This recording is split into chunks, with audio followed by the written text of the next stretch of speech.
Praise lord పిల్లలు, ఈరోజు యేసు ప్రభు జనన విధానము, ఆయన బాల్యంలో జరిగిన కొన్ని విషయాలు నేను మీకు చెప్తాను. యోసేపు అనే అతను యూదా గోత్రంలో దావీదు వంశంలో పుట్టాడనమాట. ఆ యోసేపు చాలా నీతిమంతుడు.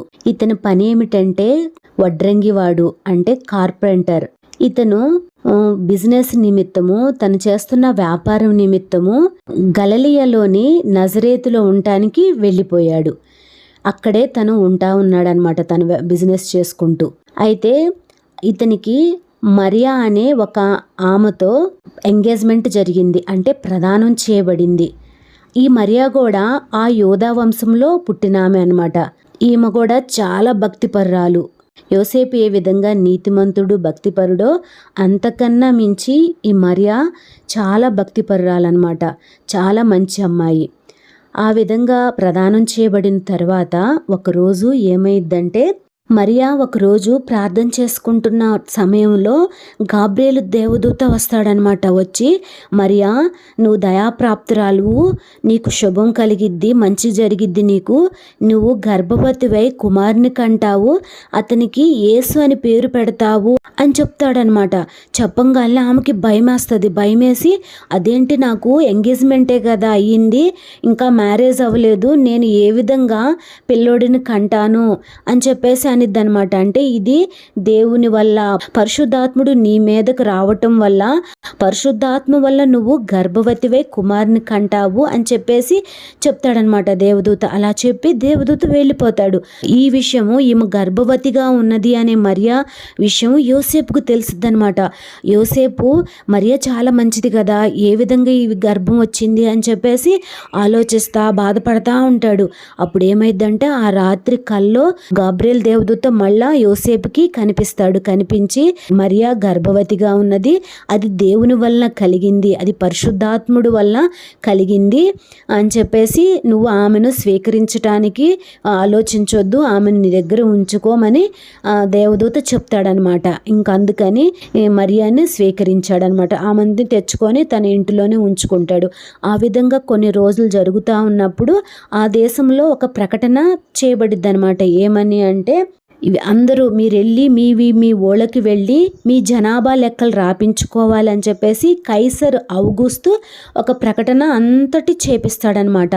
ఇంకా ఎవరెవరు ఏ ఊళ్ళల్లో వెళ్ళిపోయారో వాళ్ళందరూ వాళ్ళ సొంత ఊర్లకు వచ్చి వాళ్ళ యొక్క జనాభా లెక్కలు రాపించుకోవాలన్నమాట. ఆ విధంగా వీళ్ళది యోసేపుది, మరియాది యూదా బెత్లెహేం అని చెప్పాను కదా, యూదా బెత్లెహేంకి యోసేపు మరియా వెళ్తారనమాట. ఈమె కడుపుతో ఉంది కదా, అది కనే సమయంలో ఉందన్నమాట. అయినా కానీ ఆమెను తీసుకొని యోసేపు వెళ్తాడనమాట. వెళ్ళి ఆ ఊర్లోకి వెళ్ళేసరికి ఈమె డెలివరీ అయిపోయిద్ది. డెలివరీ అయిపోయి బాబుని కనేస్తుంది అనమాట. కన్నా తర్వాత చిన్న బాబుని పొత్తిగుడ్డలతో చుట్టుకొని ఎక్కడన్నా స్థలం ఉండిద్దా అని చెప్పేసి అందరు ఇళ్ళ దగ్గరికి వెళ్ళి అడుగుతూ ఉంటాడు. యోసేపు, ఏమన్నా స్థలం ఉందా, ఇట్లాగా నా భార్య మరియాకి ఏసైకైనా ప్లేస్ ఉందా అని చెప్పేసి అడుగుతూ ఉంటాడు. ఎవరు స్థలం లేదు అంటూ ఉంటారు. ఎందుకు అంటారంటే, ఆల్రెడీ వేరు ఊర్లలో నుంచి జనాభా లెక్కలు రాపించుకోవడానికి వచ్చారు కదా వాళ్ళ సొంత ఊళ్ళకి. అందువల్ల ఎక్కడా స్థలం ఉండదు అనమాట. సత్రంలో స్థలం ఉండదు, ఇళ్లల్లో స్థలం ఉండదు. ఇంకా వాళ్ళు ఏం చేస్తారు అంటే, అక్కడ ఒక పశువుల పాక ఉంటే ఆ పశువుల పాకలో, ఆ పశువుల తొట్టిలో ఏసైని పొత్తిగుడ్డలతో చుట్టి పడుకోబెడతారనమాట. అదే రాత్రి దేవదూతలు ఆ దేశంలో ఉన్న గొర్రెల కాపర్లు తమ మందని కాసుకుంటా ఉంటారు. వాళ్ళ దగ్గరికి దేవదూతలు వెళ్తారు. వెళ్ళి, మీకు శుభ సువార్తమానం తెచ్చాము, అదేమిటంటే మీ కొరకు రక్షకుడు ఈ లోకంలో పుట్టి ఉన్నాడు, ఆయన పశువుల పాకలో పశువుల తొట్టిలో పొత్తిగుడ్డలతో చుట్టబడి ఉన్నాడు, వెళ్ళి మీరు ఆరాధించండి అని చెప్పేసి చెప్తారనమాట దేవదూతలు. అవునా, మన కొరకు రక్షకుడు పుట్టాడా అని చెప్పేసి ఆ గొర్రెల కాపర్లందరూ సంతోషంగా వెళ్దాం పదండి బెత్లెహేంకి అని చెప్పేసి వెళ్తారు. బెత్లెహేంకి వెళ్ళి వాళ్ళు చెప్పారు కదా దేవదూతలు, ఆ విధంగా వాళ్ళు పశువుల తొట్టిలో పడుకున్న యేసయ్యను చూసి సంతోషించి వాళ్లకు దేవదూతలు ఇలా వచ్చి చెప్పారనే విషయాన్ని మరియాకు, యోసేపుకి చెప్పి ఈ చిన్న యేసయ్యను స్తుతించి ఆరాధించి సంతోషంగా వాళ్ళ ఇళ్ళకి వెళ్ళిపోతారనమాట. తరువాత యేసయ్యకి 8వ రోజు ఉన్నప్పుడు సున్నతి చేపించటానికి వాళ్ళు యెరూషలేములో దేవాలయానికి తీసుకువెళ్తారనమాట. అంతేకాకుండా ధర్మశాస్త్రం ప్రకారం వాళ్ళు గువ్వల జతైనను 2 పావురపు పిల్లలనైనను బలిగా అర్పించాలన్నమాట. పేదవాళ్ళు ఆ విధంగా బలిగా అర్పిస్తారనమాట. ఆ విధంగా అర్పించేసి దేవునికి సున్నతి చేయించుకోవటానికి అని చెప్పేసి యేసయ్యను ప్రభువుకి ప్రతిష్ఠ చేయటానికని వాళ్ళు ఆ దేవాలయానికి వెళ్తారు. వెళ్ళేసరికి అక్కడ అదే సమయానికి ఒక అతను వస్తాడనమాట. అతని పేరు సిమియోను. అతనికి దేవుడు చెప్పాడంట, చిన్న యేసుగా ఉన్న యేసయ్యను చూసేవారికి నువ్వు మరణం పొందవు అని చెప్పేసి పరిశుద్ధాత్ముడు అతనికి చెప్పాడంట. అందుకని అదే సమయానికి యేసు ప్రభువుని వచ్చిన ఆ సమయానికి అతను కూడా దేవాలయంకి వచ్చి యేసయ్యను పట్టుకొని ఎత్తుకొని యేసయ్యను స్తుతిస్తాడు. స్తుతించి ఇప్పుడు నువ్వు చెప్పిన మాట ప్రకారమే నాకు నువ్వు చూసే కృపనిచ్చావని చెప్పేసి యేసయ్యకి థ్యాంక్స్ చెప్తాడనమాట. మళ్ళీ అదే కాకుండా అక్కడే ఒక ఆమె ఉంటుంది. ఎవరు? హన్నా అని ఒక ప్రవక్తని ఉంటుంది అనమాట. ఆమె అయితే చాలా కాలం నుంచి అంటే 84 సంవత్సరాల నుంచి ఆ దేవాలయంలోనే ఉంటా, ఉపవాస ప్రార్థనలో ఇతరులకి దేవుని వాక్యం చెప్తా అక్కడే ఉంటుందన్నమాట. ఆమె కూడా అదే సమయంలో వచ్చిద్దనమాట. వచ్చి చిన్న యేసయ్యను చూసి సంతోషించిద్ది, దేవుని స్తుతించిద్ది, ఎత్తుకునిద్ది అనమాట. ఆ తర్వాత వాళ్ళు యెరూషలేములోనే 2 సంవత్సరాలు అక్కడే ఉండిపోతారు. యోసేపు, మరియా, చిన్న యేసయ్య అనమాట అక్కడే ఉంటారు. ఆ తర్వాత ఏమైందంటే ఆ తూర్పు దేశం నుంచి జ్ఞానులు వస్తారు. ఎందుకంటే యేసయ్య పుట్టంగానే ఆకాశంలో ఒక స్టార్ పుట్టిందంట. ఆ స్టారుని చూసుకుంటే ఏంటి స్టార్ ఇలా వచ్చింది, కొత్తగా కనిపిస్తుంది అని చెప్పేసి గ్రంథాలు అవన్నీ ఓపెన్ చేసి చూస్తే ఎవరో గొప్ప అతను పుట్టాడు అని చెప్పేసి వాళ్ళకి అర్థమైందనమాట. ఎక్కడ పుట్టాడని చెప్పేసి వాళ్ళంతా రీసెర్చ్ చేస్తారు, ఎక్కడని వెతుకుతూ ఉంటారు. ఆ గ్రంథాలన్నిటిని వెతికినప్పుడు వాళ్ళకి ఏం తెలిసిద్దంటే యోదయ బెత్లెహేంలో పుట్టాడని చెప్పేసి అనుకుంటారు. అనుకొని ఆ తూర్పు దేశపు జ్ఞానులు ఏం చేస్తారు, ఆ నక్షత్రము ఎక్కడ ఉందో అని చెప్పేసి వెతుక్కుంటా వెళ్తా వచ్చి యెరూషలేంకి వస్తారనమాట. యెరూషలేంకి అప్పుడు హేరోదు రాజు పరిపాలన చేస్తూ ఉన్నాడు. హేరోదు రాజుకి ఇంటికి వెళ్తారు. ఎందుకంటే ఒక రాజు పుడితే ఈ నక్షత్రం వచ్చిందని వాళ్ళకి అర్థమైంది. ఆ రాజు కంపల్సరిగా రాజు యొక్క గృహంలోనే పుట్టుంటాడు కదా అని చెప్పేసి వాళ్ళు వెతుక్కుంటా హేరోదు రాజు దగ్గరికి వెళ్తారు. వెళ్ళి అంటారు, యూదుల రాజుగా పుట్టినవాడు ఇక్కడ ఉన్నాడా? మేము ఆయన యొక్క నక్షత్రాన్ని చూసి మేము వచ్చాము, ఆయన్ని ఆరాధించి వెళ్ళిపోతాము అని చెప్పేసి అనగానే, అవునా, నా ఇంట్లో ఎవరు పుట్టలేదే అని చెప్పేసి శాస్త్రుల్ని, పరిసయ్యుల్ని, అందరినీ, అధికారులు అందరినీ పిలుస్తాడనమాట. ఎవరన్నా యోదయ రాజుగా పుడతాడా, ఏదైనా గ్రంథాల్లో ఉందా అని మీరు అందరూ వెతకండి అని చెప్పేసి రాజు టెన్షన్తో చెప్తాడు, భయంతో. నేను రాజుని, నేనుండగా ఇంకొక రాజు ఎక్కడి నుంచి వచ్చాడు అని చెప్పేసి రాజుకు భయం వేసి వెతకమంటాడనమాట. వెతకినాక వాళ్ళు అవన్నీ గ్రంథాలు చూసి అప్పుడు అంటారనమాట, యోదయ బెత్లెహేంలోనే రాజు పుడతాడని ఉంది అని చెప్పేసి అనగానే ఇంకా హేరోదుకి భయం వస్తుంది. సరే అంటాడు ఈ జ్ఞానులతో, మీరు వెళ్ళి ఆయన ఎక్కడున్నాడో చూసి మీరు ఆరాధించి రండి, నేను కూడా వచ్చి ఆయన్ని ఆరాధిస్తాను అని చెప్పేసి అంటాడనమాట. అనగానే సరే ఈ జ్ఞానులు బయలుదేరతారు. మళ్ళా వీళ్ళకి ఆ నక్షత్రమే మార్గం చూపిస్తూ ఉంటుంది. ఎక్కడైతే యేసయ్య ఉన్నాడో ఆ ఇంటి మీదకొచ్చి ఆ నక్షత్రం ఆగిద్దనమాట. ఆగంగానే వీళ్ళు ఆ ఇంట్లోకి వెళ్ళి చూడంగానే చిన్న యేసయ్య ఉంటాడనమాట, 2 సంవత్సరాల యేసయ్య. ఆ యేసయ్యకి వాళ్ళు ఏం చేస్తారు, బంగారం, బోళం, సాంబ్రాణి గిఫ్ట్ లాగా యేసయ్యకి సమర్పించి యేసయ్యకి స్తుతులు చెల్లించి ఆరాధించి మ్రొక్కి వెళ్ళిపోతారనమాట. వెళ్ళిపోతున్నప్పుడు మరలా వాళ్ళకి జ్ఞానులకి దేవదూత వాళ్ళకి స్వప్నమందు కల్లో కనిపిస్తాడనమాట. కనిపించి మీరు హేరోదు రాజు దగ్గరికి వెళ్ళొద్దు, ఆ మార్గం కాకుండా వేరే మార్గం నుంచి మీరు వెళ్ళిపోండి అని చెప్పేసి దేవదూత వాళ్ళకి చెప్తాడనమాట. అదే ప్రకారం వాళ్ళు వేరే మార్గంలో వెళ్ళిపోతారు.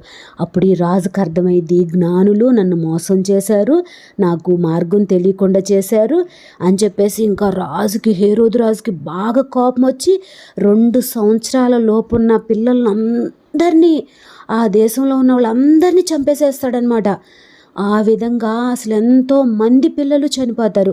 ఇంకప్పుడు గాబ్రియల్ దేవదూత యోసేపు దగ్గరికి వచ్చి, నువ్వు త్వరగా ఈ రాత్రే త్వరగా నువ్వు మరియాని యేసయ్యని తీసుకొని ఐగుప్తుకి వెళ్ళిపో, హేరోదు ఇలా చంపేపిస్తున్నాడు పిల్లల్ని అని చెప్పేసి అనంగానే ఇంకప్పుడు రాత్రికి యోసేపు మరియా చిన్న యేసయ్యని తీసుకొని వాళ్ళు ఐగుప్తుకి వెళ్ళిపోతారనమాట. ఐగుప్తుకి వెళ్ళిపోయి అక్కడ దాదాపు సంవత్సరం దాకా అక్కడే ఉంటారు. ఎప్పుడైతే హేరోదు చనిపోయాడో అప్పుడు మళ్ళా దేవదూత యోసేపుకి కనిపించి చెప్తాడనమాట, యేసయ్యను చంపాలనుకుంటున్నా ఆ రాజు చనిపోయాడు, నువ్వు మరియాని యేసయ్యను తీసుకొని మళ్ళా యూదయ బెత్లెహేంకి వెళ్ళిపో అని చెప్పేసి అంటారనమాట దేవదూత. అనగానే యోసేపు మరియాను యేసయ్యను తీసుకొని గలిలయలోని నజరేతుకి వెళ్ళిపోతారనమాట.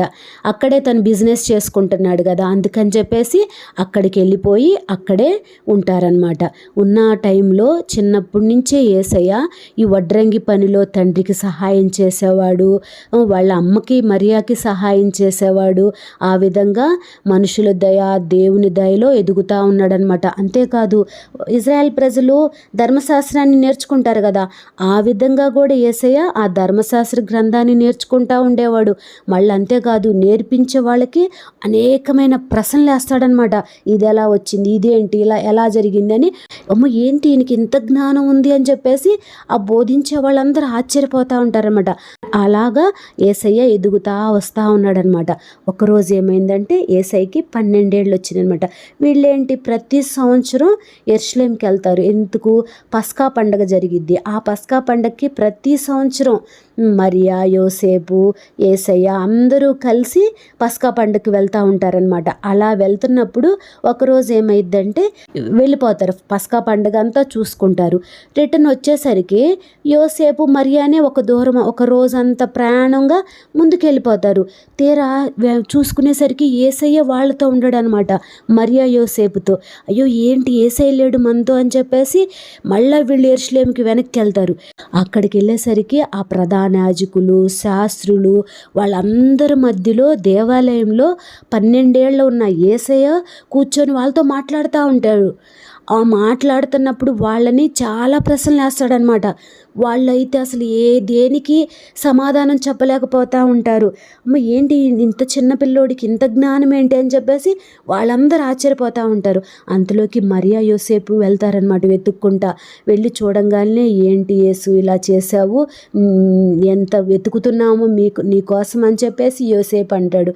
అనగానే మరియా కూడా అవును నిన్ను ఇంతగా ఎతుకుతా వచ్చాము, అప్పటికే 3 రోజులు అయిపోద్ది అనమాట, ఎతుకుతా వచ్చాము మళ్ళా వెనక్కి అని చెప్పేసి అనగానే అప్పుడు యేసయ్య ఏమంటాడు తెలుసా, నా తండ్రి పని మీద ఉండాలి కదా అని చెప్పేసి అంటాడనమాట. కానీ వాళ్ళకిద్దరికి మరియాకి యోసేపుకి లోబడి మళ్ళీ వాళ్ళతో పాటు ఆ గలిలయలోని నజరేతు ఊరికి వెళ్ళిపోతాడనమాట. బైబిల్లో ఒక మాట ఉంది, బాలుడు జ్ఞానంతో నిండుకొనుచు ఎదిగి బలము పొందుచుండెను, దేవుని దయ ఆయన మీదుండెను. అంటే జ్ఞానంలో బలంలో ఆయన దేవుని దయ పొందుతూ ఎదిగి పెద్దవాడవుతా ఉన్నాడనమాట. ఆ టైంలో తండ్రికి సహాయం చేస్తూ ఉన్నాడు, తన వడ్రంగి పని విషయంలో తన తల్లికి సహాయం చేస్తూ ఉన్నాడు. ఆ విధంగా తన బాధ్యత అంతా చేస్తూ పెద్దవాడయ్యాడనమాట. యేసయ్యకి 30 ఏళ్ళు వచ్చేసరికి ఇంకా వాళ్ళ తల్లిదండ్రుల్ని వదిలివేసేసి యేసయ్య బాప్తిసం తీసుకోవటానికి బాప్తిసం ఇచ్చి యోహాను దగ్గరికి వెళ్తాడు. వెళ్ళి బాప్తిసం తీసుకుంటాడు. తీసుకొని 40 రాత్రులు 40 పగళ్ళు ఉపవాసం ఉంటాడనమాట. ఉపవాసం ఉన్న తర్వాత సాతాను యేసయ్యని శోధిస్తుంది. దాని మీద కూడా యేసయ్య జయాన్ని పొందుతాడు. పొంది తర్వాత యేసయ్య తన 12 మంది శిష్యుల్ని ఏర్పరచుకుంటాడు. దేవుని రాజ్యము సమీపించింది అని అది ప్రకటిస్తూ ప్రతి ప్రాంతానికి తిరుగుతూ రాజ్య సువార్తను ప్రకటిస్తూ ఉన్నాడనమాట. ఆ విధంగా 3.5 సంవత్సరాలు అనేక అద్భుతాలు చేశాడు, అనేక స్వస్థతలు చేశాడు, చనిపోయిన వారిని లేపాడు, రోగస్తులకి స్వస్థతనిచ్చాడు, అనేక అద్భుతాలు చేస్తూ వచ్చాడనమాట.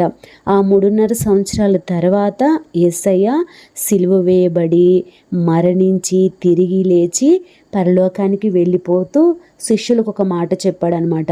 నేను ఇప్పుడు ఏ విధంగా వెళ్ళిపోతున్నానో మరలా ఒక రోజు వస్తాను, మీరు సర్వ సృష్టికి వెళ్ళి సువార్త ప్రకటించండి, తండ్రి కుమార పరిశుద్ధాత్మ నామంలో అందరికీ బాప్తిస్మిస్తూ నా శిష్యులుగా చెయ్యండి అని చెప్పేసి ఆ రాజసువార్త యొక్క బాధ్యతను ఆ శిష్యుల మీద అప్పగించి వెళ్ళిపోయాడు అనమాట. అంతేకాదు, మీకు ఒక ఆదరణకర్తను పంపిస్తాను అంటే పరిశుద్ధాత్ముడు అనమాట. ఆ పరిశుద్ధాత్ముడిని పొంది మీరు ప్రపంచమంతటికి స్వార్థ ప్రకటిస్తారు అని చెప్పేసి అన్నాడనమాట.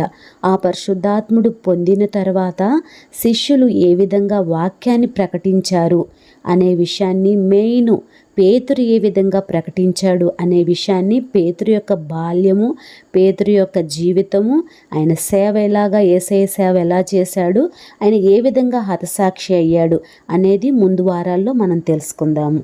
ఓకేనా పిల్లలు, మీకు అర్థమైందా? యేసయ్య ఒక దీన దరిద్రుడుగా ఈ లోకంలో మన కొరకే జన్మించాడు, మన కొరకే తన ప్రాణాన్ని పెట్టి తిరిగి లేచాడు. అందుకని యేసయ్య దగ్గరకు వచ్చి, యేసయ్య నా పాపాలు క్షమించు, నన్ను నీ బిడ్డగా స్వీకరించు అని మీరు అడిగితే యేసయ్య తన బిడ్డలుగా మనల్ని స్వీకరిస్తాడు. ఓకేనా? ఆ విధంగా క్షమాపణ పొంది ఆయన చేసిన త్యాగాన్ని గుర్తించి ఆయన బిడ్డలుగా మారుతారు కదా.